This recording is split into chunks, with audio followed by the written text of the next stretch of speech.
After 20 years 20 साल बाद कहानी की घटना न्यूयॉर्क की अंधेरी हवादार सड़क पर घटित होती है, जहां एक सिपाही एक अंधकारपूर्ण दरवाजे पर खड़े हुए एक आदमी को पाता है। गश्त लगाता हुआ सिपाही प्रभावशाली तरीके से सड़क पर चल रहा था। समय रात के लगभग 10 बजे का था, लेकिन वर्षा वाले हवा के ठंडे झोंकों ने सड़कों को खाली व वीरान कर दिया था।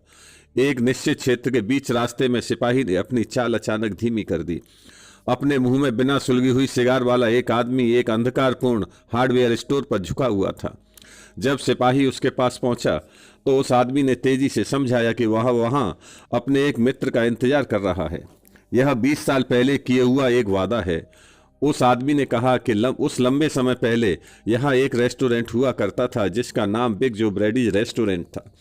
सिपाही ने प्रमाणित किया कि उस रेस्टोरेंट को 5 वर्ष पहले तोड़ दिया गया था। दुकान पर उस आदमी ने एक तीली जलाई और अपना सिगार जलाया। उस रोशनी में तेज आंखों वाला एक पीला चौड़ा जबड़ा वाला चेहरा दिखाई दिया और उसकी दाईं भौं के पास एक सफ़ेद घाव का निशान था। उसके स्कार्फ में एक बड़ा हीरा भद्दे तरीके से लगा था। उस आदमी ने कहा कि ठीक 20 साल पहले उसने अपने सबसे अच्छे दोस्त जिमी वेल्स के साथ बिग जो ब्रैडीज रेस्टोरेंट में भोजन किया था। तब वो 18 वर्ष का था, जिमी 20 साल का था। उसने धन कमाने के लिए पश्चिम जाना था, लेकिन कोई जिमी को न्यूयॉर्क से बाहर नहीं धकेल सकता था। वे उस रात सहमत हुए कि वे उस तारीख व समय से ठीक 20 साल बाद वहां पुनः मिलेंगे। इससे कोई फर्क नहीं पड़ेगा कि उनकी दशा क्या होगी या कितनी दूर से उन्हें आना पड़ेगा। सिपाही ने घटना को बहुत रोचक पाया और उससे पूछा कि क्या उसने अपने मित्र को छोड़ने के बाद उसके बारे में नहीं सुना है।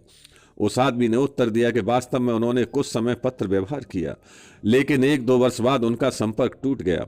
लेकिन उसे विश्वास था कि जिमी उससे वहां मिलेगा यदि वो जीवित हो, क्योंकि वह संसार में सबसे सच्चा और वफादार लड़का था। इंतजार करने वाले आदमी ने एक सुंदर घड़ी निकाली जिसके डायल पर छोटे छोटे हीरे लगे थे। उसने कहा कि उसने पश्चिम में बहुत धन कमाया है और उसे आशा थी कि जिमी ने उससे आधी ही कमाई की होगी।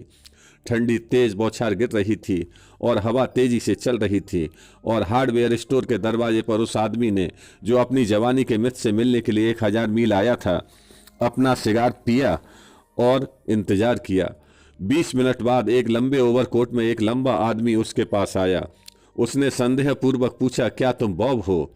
दरवाजे पर वह आदमी चिल्लाया, क्या तुम जिमी वेल्स हो? मेरा सौभाग्य है। नए आगंतुक ने कहा, यह बॉब है। पश्चिम ने तुम्हारे साथ कैसा व्यवहार किया है?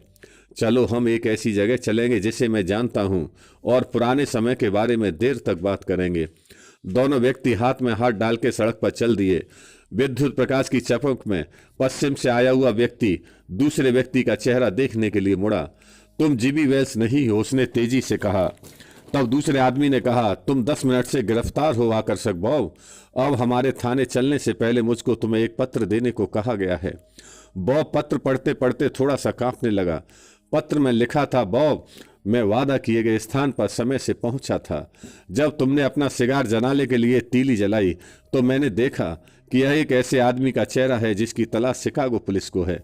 किसी तरह मैं तुम्हें गिरफ्तार नहीं कर सका, इसलिए मैं चला गया और इस काम को करने के लिए सादा कपड़ों वाला एक सिपाही भेजा, जिमी। आफ्टर 20 ईयर्स कहानी में लेखक ने कर्तव्यपरायणता को व्यक्तिगत मित्रता से श्रेष्ठ बताया है एवं संकेत दिया है कि अनुचित तथा गैर कानूनी साधनों को अपनाकर बहुत धनी होने की अपेक्षा ईमानदारी की कमाई से सादा जीवन बिताना बेहतर है।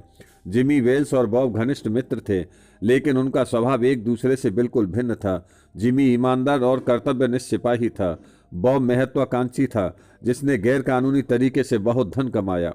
जिमी की कर्तव्यपरायणता ने उसे बॉब को गिरफ्तार करने के लिए प्रेरित किया।